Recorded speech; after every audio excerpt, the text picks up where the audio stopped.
आणि मंगेशकर कुटुंबीय यांचं आपण एक कौटुंबिक नातं आपल्याला पाहायला मिळालं होतं. बाळासाहेबांच्या अनेक कार्यक्रमाच्या वेळी स्वतः लता दिदी असतील, आशाताई असतील या उपस्थित राहायच्या होत्या आणि हेच एक अतूट नातं होतं आणि त्यातनंच काल जी आशाताईंनी खाली एक्झिट घेतलेली आहे त्याचा धक्का हा सर्वांनाच बसलेला आहे.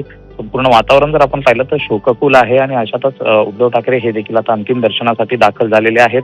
काही वेळापूर्वीच राज्यपाल, सिने कलाकार हे देखील येताना आपल्याला पाहायला मिळतात आणि खरं तर प्रत्येक एका वर्गामध्ये आशाताईंचा एक काय म्हणतात आपण म्हणतो एक वेगळं त्यांचं एक अनोखं स्थान होतं.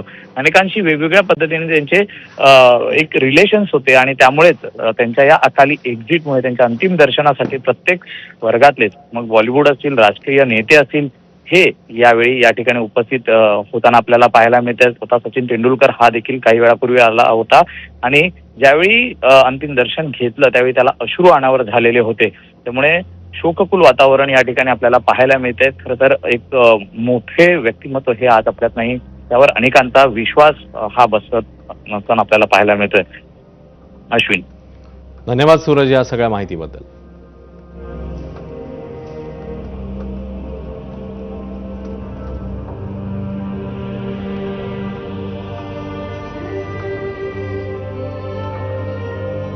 अनेक